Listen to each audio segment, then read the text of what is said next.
In this video, I'm going to show you how to install an adjustable camber link on the rear of this SUV. Now this is going to be applicable to Ford Escapes, Mercury Mariners, Mazda Tributes. They're all basically the same car. I've got the passenger side done, so I want to show you guys what the stock one looks like. This is just a solid piece of stamped steel.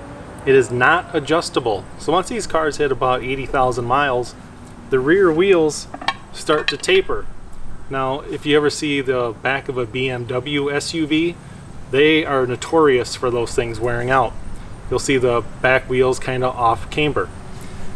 Now, as this wears out, you can buy a new one of these and just pop it back in. It's going to get you a little bit closer, but it's never going to get you back to a perfect.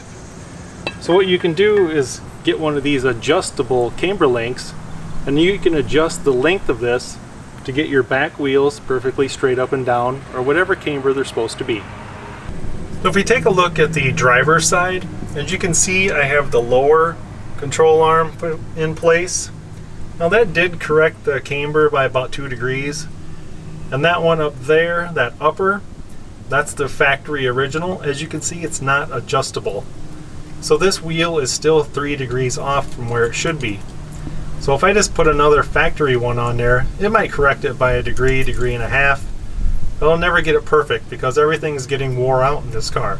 That's where the adjustable camber link comes into play. I'll take a look at the passenger side and I'll show you what it looks like installed. And then I'll show you step by step on how to install one.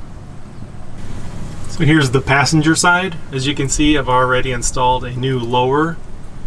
And if you look up there, you'll see that adjustable camber link.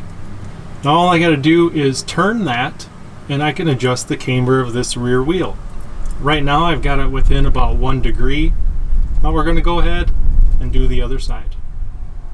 Now if you live down south where there's no snow, you won't have any rusty bolts on your car. You can actually change these links without even taking the rear wheel off. Now if you're in the Midwest and North where we get all the snow and salt, it eats up our cars and all the rusty nuts and bolts on it, it's much easier to take off this rear wheel and then try to remove your camber link. Now a lot of the nuts and bolts are going to be rusty, so I highly suggest you spray them down maybe a couple hours before, maybe the night before, so that it makes this job a little bit easier. First thing we need to do is get this jacked up and get this rear wheel off. Alright, so now that we have the rear wheel off, this area is a little more accessible, and we're going to go ahead and remove the nut on the bottom of this ball joint first. The nut that you're going to need to be removing, as you can see, it's a little rusty. I did spray it down last night. And for that, you're going to need an 18mm deep well socket with an extension. The extension on there, it brings it down past the shock, and that gives you enough room to turn your ratchet.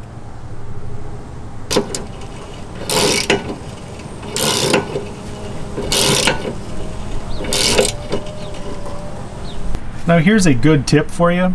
I use a breaker bar or use some type of bar, run it through the spring and push down on your control arm. You don't want this to pop up while you're taking that nut off, otherwise the stud is going to start to spin.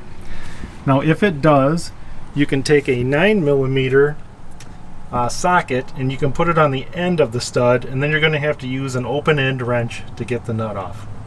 As you can see, I've got this up about 1 inch. All you have to do is tap the bottom of the stud with a metal hammer and it will pop up out of the place. But it is hitting this brake hose bracket, so you just need a 10mm socket. This bracket's held on just by 1 bolt. You're going to go ahead and loosen up this bolt so you can move that bracket out of the way. And then you'll be able to lift up that control arm just like that. And now we need to remove that bolt up there holding the arm in. You're going to need a 15mm socket. We'll go ahead and loosen that up, pull the bolt out, and that control arm will slide right out.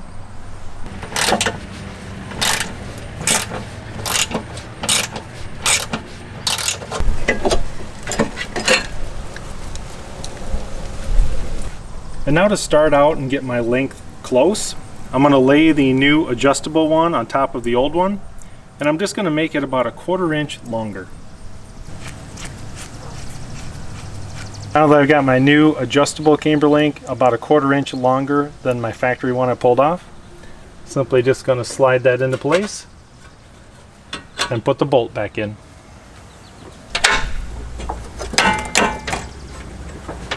We're going to torque down that inner bolt to 129 foot-pounds, but you don't want to torque it down yet. You want about 3 inches between this surface right here and the bottom of the ball joint. So I just use a long socket that holds it up just about right. Now this is only for if you have the wheel off and the car jacked up. You don't want to tighten this down and then torque that bolt. You need to torque that to 129 foot-pounds.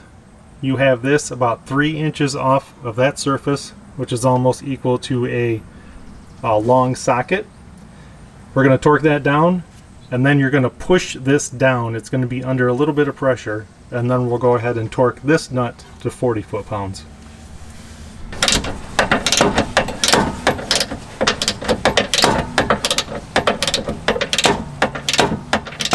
Now we can remove this socket.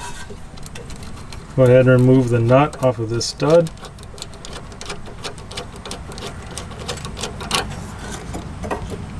Then go ahead and push the stud down its mounting hole. And then we'll go ahead and put on the brake bracket.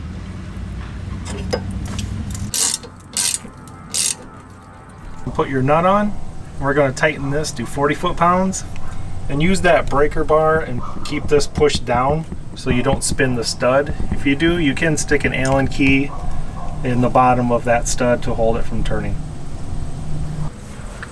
Now we're going to go ahead and reinstall the wheel and go drive the car for about a mile.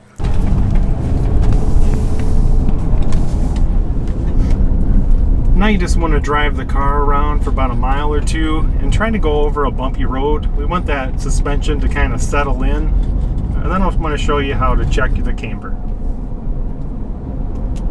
Now there's a couple ways you can check your camber now. So you can get a camber gauge, which I'll put in the description box how to buy one of those on Amazon. Or just about everybody has one of these little torpedo levels. You simply put this level on your wheel. Now this only works if you have 0-degree camber. Now this is a 2007 Mercury Mariner, and coming out of the factory this is supposed to have 0 degree of camber. So that bubble should be perfectly in the center, and that tells me that the wheel is perfectly straight up and down.